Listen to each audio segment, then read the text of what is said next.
Enredo, espaços e simbolismos. O enredo de They Live estrutura-se como uma narrativa de individuação arquetípica, conforme delineada por Carl Gustav Jung.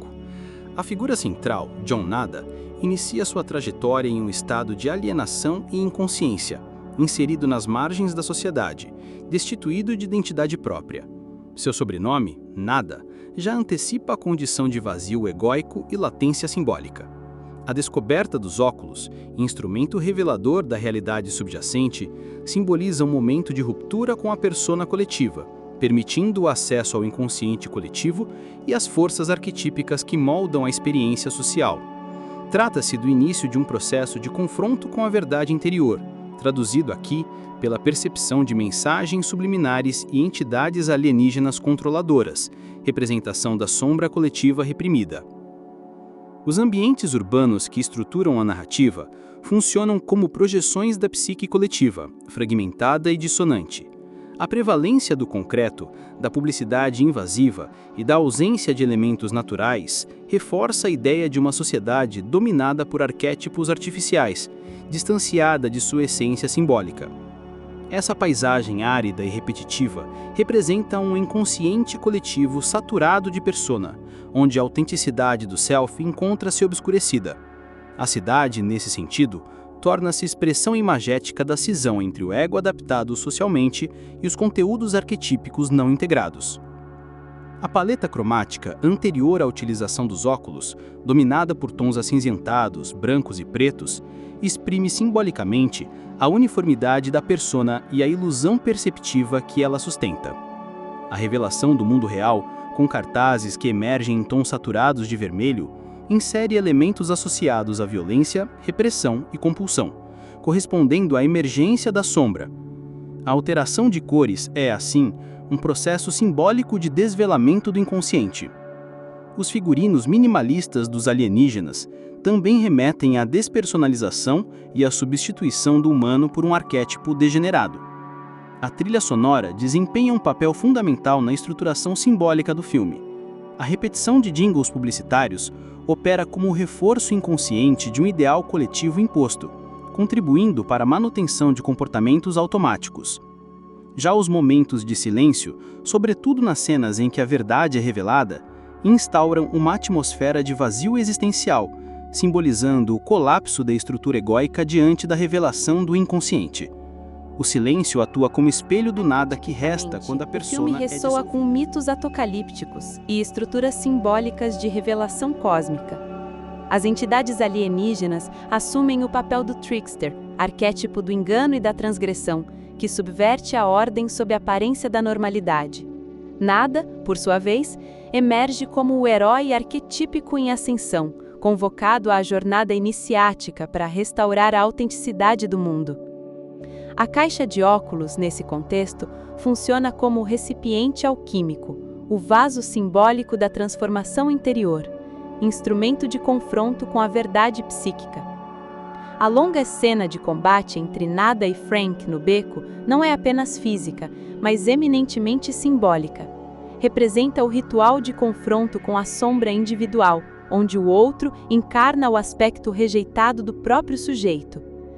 A violência prolongada, absurda e persistente expressa a dificuldade da integração da sombra, tarefa central da individuação junguiana.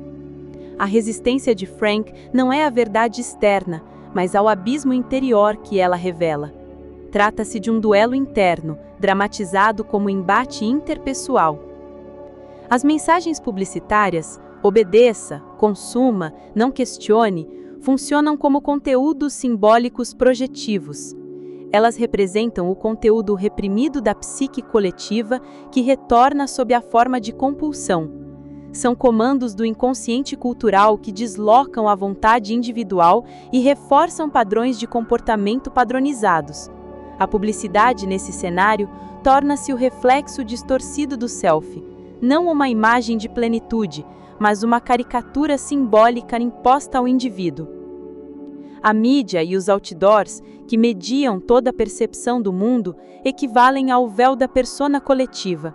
A linguagem simbólica utilizada por essas estruturas, revelada pelos óculos, evidencia o funcionamento da repressão arquetípica. Aquilo que é repetido e aceito sem crítica não é assimilado, mas projetado. A projeção, como afirma Jung, é o mecanismo pelo qual evitamos o autoconhecimento. Assim, a cidade inteira, sob a ótica junguiana, é o palco simbólico de uma psique coletiva adoecida, submetida à ilusão da persona e à repressão da sombra. A narrativa de They Live pode ser compreendida sob o prisma do behaviorismo radical como um sistema de controle de contingências que moda o comportamento social por meio de estímulos discriminativos e reforços operantes.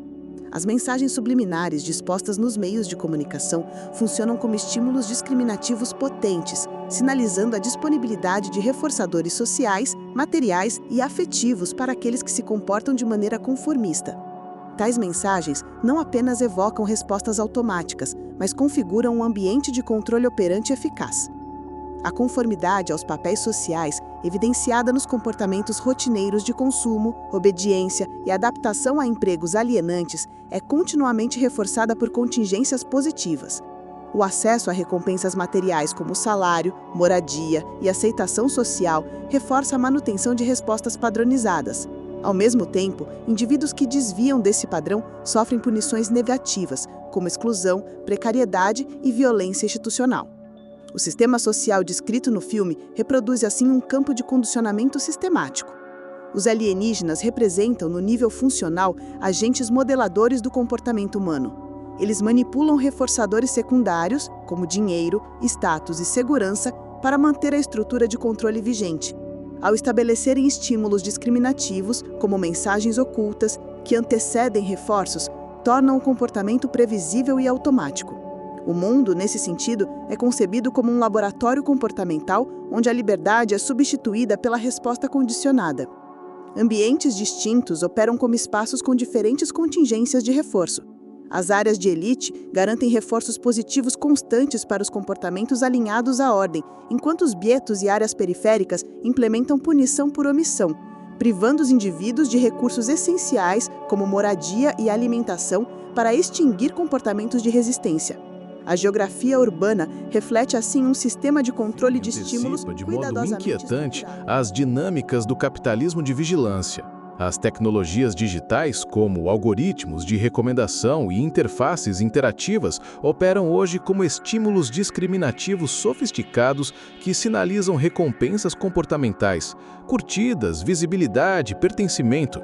Trata-se da manutenção de respostas consumistas por meio de reforço intermitente, um mecanismo comportamental altamente resistente à extinção.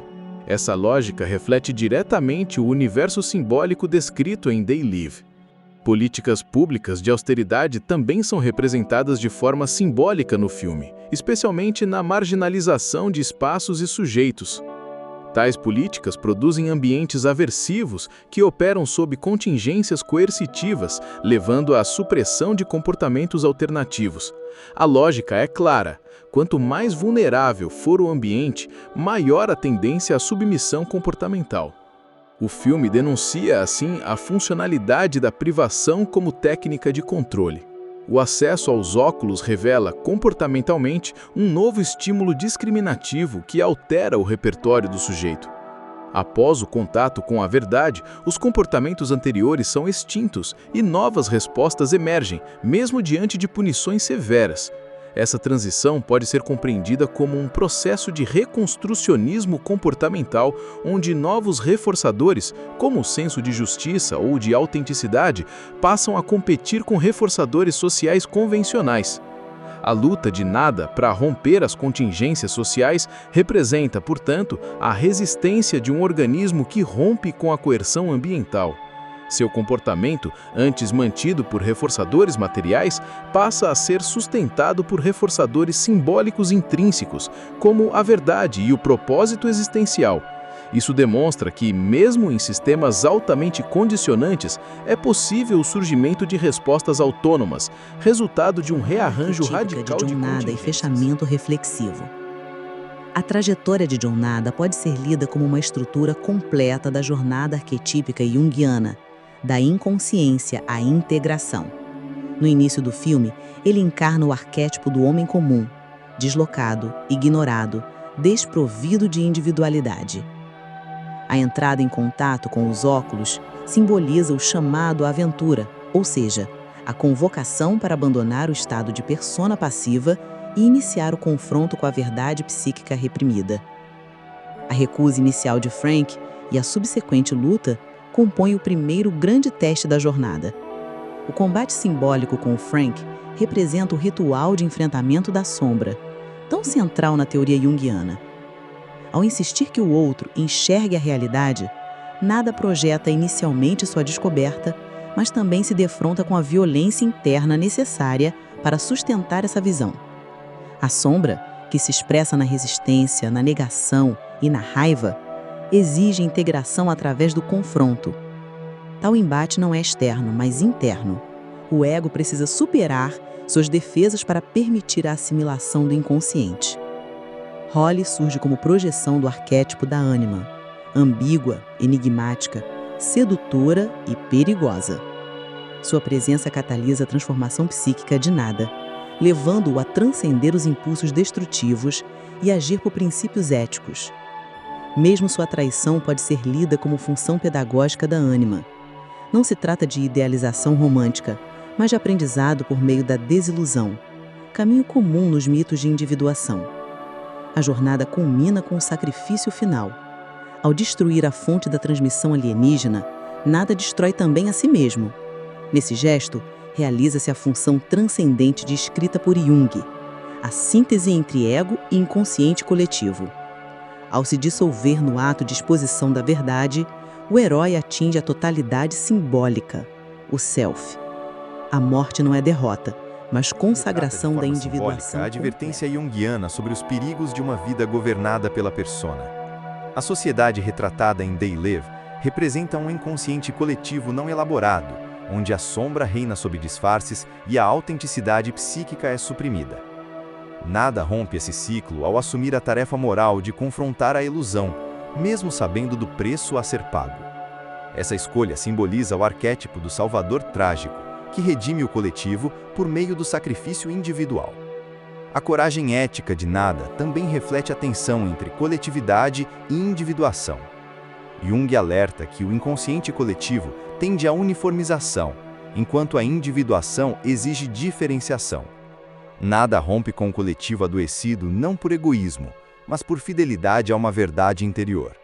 Ao assim proceder, ilustra a possibilidade de restauração simbólica da psique.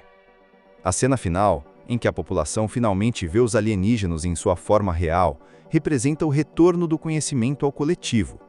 A revelação do inconsciente coletivo, antes velado, transforma-se em consciência coletiva. Esse instante, embora breve, representa a emergência da lucidez, momento alquímico em que o chumbo da repressão transforma-se em ouro da consciência. Como escreveu Carl Jung em Aion, 1951, a sombra é um problema moral que desafia toda a personalidade do ego, pois ninguém pode se tornar consciente da sombra sem considerável esforço ético. They Live é, nesse sentido, uma fábula psicanalítica sobre o esforço ético da consciência.